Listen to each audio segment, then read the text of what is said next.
Welcome back. It's Kovacs Report, and it's time to dive headfirst into X-Men Age of Revelation. We're going to kick that off with Omega Kids issue number 2. Now, before we get into it, issue 1 wasn't that bad. I mean, it had its faults, like most of these books do. However, the concept, the story, very Orwellian, actually, was really, really interesting. We've got a bunch of kids with psychic powers, which are being used by Revelation to weed out any dissidents or rebellion. Very, very dark indeed. Led by Quentin Quire, one of the most powerful mutants and psychics in the Marvel Universe. That's his team. And that's what they're doing. But not all of them are loyal. So we're going to dive into this page by page, which means there will be spoilers. So read the book first. If you're not spoiled, like the video if you can. And please do hit subscribe. I'd really, really appreciate it. So that's basically the concept, right? Now, what's happening? Well, Quentin Quire, the kids keep putting him in this sort of, this mindscape, right? This sort of fake reality where he thinks he's going about his day doing whatever he's doing while they sort of escape off into the secret place, right? Which is hidden inside the far reaches of the infinite astral plane, a psychic refuge unknown to most, a peaceful subconscious hillside where these kids, they can sort of hide from the chaos of the outside world. And like I say, it is dark. I mean, these kids are being thrust into a very, very adult role. You know, they're going into people's minds and basically, you know, what they come back with might result in these people's deaths. It is very, very dark indeed. And the darkest of all of them is Bailey Quinn. She's one of these kids, and she's probably my favourite character in this whole book. And the other kids are called Curtis Terrell Jr., Nell Widows, and Ayla Boskurt. That's where we are. We start off in this issue in the secret place, and the kids are sort of just fed up with everything, really. They're a bit fed up. They're trying to hide, but they can hear their master call and decide to go and find out what he wants. And what he wants is a new mission. Field work, section 29. We're doing this for real. Search for Rebel, scan for spies, psychic projections like we practice. Okay? And that's what they're doing. But there are rules to this. He says you access, you assess, you enforce, or you exit, right? So while they're chatting away, we get that sort of heavy boot of Marvel's editorial, because this doesn't feel like Tony Fleecs at all. And this happens a couple of times in this book. I'm going to point it out, not because I'm against these things in the real world. It's just because they feel like they have been absolutely rammed and forced into this story. And what it does is it sort of catches you off guard and go, well, why was that even there? Let me read this to you. It says, you're so weird. You guys know how to do this. Assess, enforce, or exit. Can you guys? And one of the kids just out of the blue says, you know, guys is a gender term, right? Geez, how old are you? That is ageist, Ayla, but thank you for checking my privilege. I'm thinking, what? Why do we have, what's going on? Is this book just going to be another one of those books? I don't know. Anyway, it continues. It gets back to the good stuff, okay? And they talk through what they do. It says, we access the subject's mind, careful to not cause mental distress.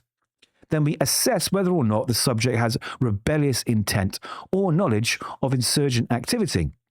If we find something objectionable, we enforce a penalty, and then we exit the subject's mind as quietly as we came. Okay, and that's what they're doing. They're going through these buildings and they're seeing if anybody's basically sort of anti-revelation, or rather working against revelation. I find this old couple here, and I discover that the old lady, she isn't really a rebel. She's not doing anything bad, but she is sneaking food to her grandson who lives outside of the revelation territories, and they can't have that. And this is where the good part of the book happens. It gets quite dark. Quire says basically remove and delete any thoughts of her grandson from her mind, which means her grandson never existed to her. That's really messed up. Really messed up. And that's what happens because they realize she's not really a threat. But you know what? The grandson might be. Anyway, we move on and he reiterates to them the golden rule, which is we don't kill innocent people. Now, let me just say, Quentin Quire genuinely loves these kids. He understands the position he's putting them in, and he has this real bond with them. It is very fatherly, okay? And these are the best of the bunch, by the way. There are other kids, but this is like, the best of the bunch. So he sends them into the next building. And they find this lady sitting in a very, very bare house, sit in front of a fire, which isn't even lit. Odd, isn't it? Anyway, they have some kind of psychic shields around them, but they go in. And what happens is this huge phoenix-looking explosion. Yes, a phoenix? Hold on a minute. I thought Captain Marvel was the phoenix in Age of Revelation. Anyway, he jumps in too in his psychic form. He's like, kids, don't don't. And they say, get back. But they keep going, they're tempestuous kids. They think, no, we could beat it. And he's like, stop. And they keep hitting her, trying to take down this barrier. But he suddenly realizes who it is. He's like, stop, I know who they are. And then with his power of his mind, he forces their psychic projections back outside into their bodies, and they tumble to the ground. He gives them a bit of a telling off because they disobeyed orders essentially, right? And he says, listen, you could have got hurt and I don't want that to happen. It shows the fact that he loves these kids. And old Bailey here, she doesn't like it. Bailey Quinn, I think that's her name. You can see that she really is the sort of, she's the big problem in this group.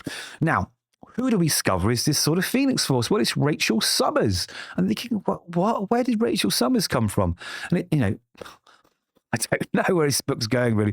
It says, nearly unlimited psionic powers. Phoenix Welder, X-Man, temporarily displaced child of Cyclops and Jean Grey. Not her first, future past. So I'm assuming this means she's been plucked from another timeline, another alternate reality, and she's trapped in the Age of Revelation. I think that's what's happening here. Tell me if I'm wrong. I'm thinking, well, why? That's an interesting story, isn't it? That's an interesting story. She's just here really to facilitate the next part of the plot. It's really confusing. Anyway, he explains what he's doing, that he loves the kids. He tries to ask her to sort of come join him and help teach the kids, because she's very, very powerful herself. But she's not interested in using her powers or her time to basically hurt other mutants.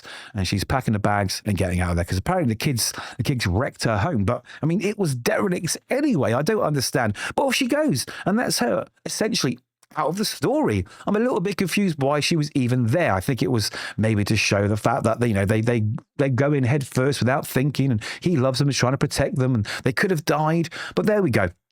That's that scene over and done with. Now, while the kids were outside, they carried on scanning, and they found a very, very large group of armed rebellious mutants. They are ready for war. They want to take Revelation on. And this is strange because they don't usually congregate in that amount or that number.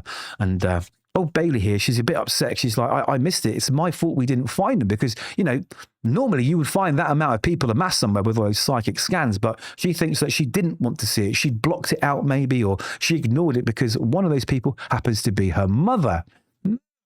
I know. Now, she's worried that Revelation will be upset. He says, don't worry about it. Don't worry about it. Let's go find out what Revelation wants done about this. So he pops off to see older Revelation, and he explains to Revelation what is going on. And he's like, yes, this is what I thought. This lines up to what's going on. We need to go in there and absolutely get rid of them. And this is where we get the sort of over explanation of how terrible Revelation is, and every problem is a nail, and you've got to use a hammer and slap him down. And Quentin doesn't want his kids being the ones that go in there and take all these mutants down, because he's got his choristers and his seraphim and all his other sort of army of mutants he can use to do that, and he realizes that the kids aren't the tip of his spear, and he's going to send in the bad boys to sort this problem out. Now, he talks to him about the kids. And as you'll notice in this panel here, bottom left, when Revelation says, how are the children? There's a weird purpley glitch. And if you read the first issue, you would know what that means. What does it mean? Well, when the kids go in to sort of attack this group of rebels in the first issue, they construct this psychic world around them, much like they're doing to Quentin Quire. Okay, so these people don't know what's going on. However, they don't fully concentrate. That construct can break down and glitch. Right? And it kind of gives away to the people you're entrapping by seeing these weird purpley glitches everywhere. So he is in the glitch. He's stuck in the glitch. Anyway, he doesn't know this yet. He says the kids are weirdos and I love them and they'll do good. Then we find out what's really happening. We get more of these glitches, as you can see, and we see what's actually happening in the real world. Well, he's trapped inside that room. And there's a lot of armed rebels, it looks like, surrounding him with weapons targeted at his head. So he's in grave danger because he doesn't know what's happening in the real world. As far as he's concerned, he's off chatting to Revelation. He's off doing whatever it is he thinks he's doing. And we jump back to the kids who have gone back to their secret little hiding place. And this is where we get Bailey being really dark again, because I love this character. She's the best part of this book. And one of them says, he's going to be mad when he finds out. And she says, who? The old man? You said you wished he'd leave us alone.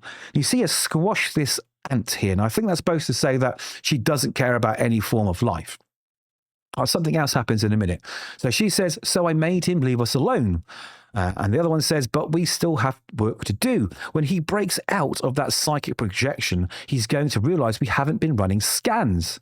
And Bailey says, don't worry, I took care of it. I set up a relay like the old man said. My mind's running a scan of the whole territory without me having to even be concerned about it. That shows how powerful this little girl is.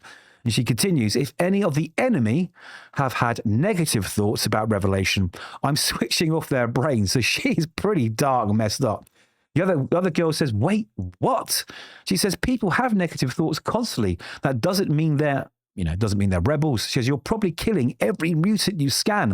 And she says, like I said, the enemy. So it looks like she's a bit of a mutant hater, this one. Who is she? Why is she doing this? And what's very interesting is that she killed this little weird ant, but then suddenly it's flying off of wings. So what other powers does she have? Did she evolve it? Did she mutate it?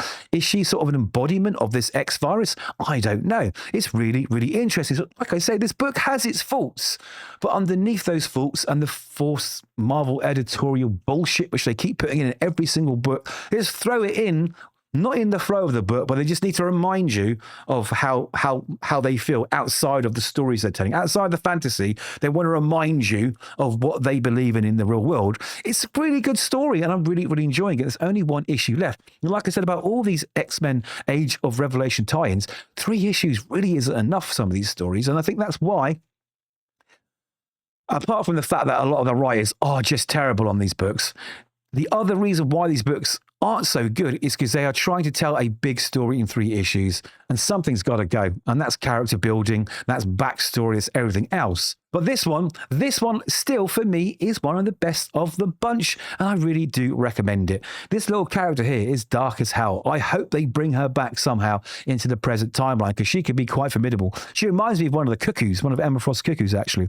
But anyway, let's talk about the art. The art's as nice as you expect. It looks good. It's coloured well. It flows really well, bar those moments I mentioned. And the sort of Phoenix thing being thrown in there, didn't really understand how that works. Does she come back in the 3rd issue? Is there a bigger story to her? It seems very strange to throw in such a powerful character for her to sort of just vanish.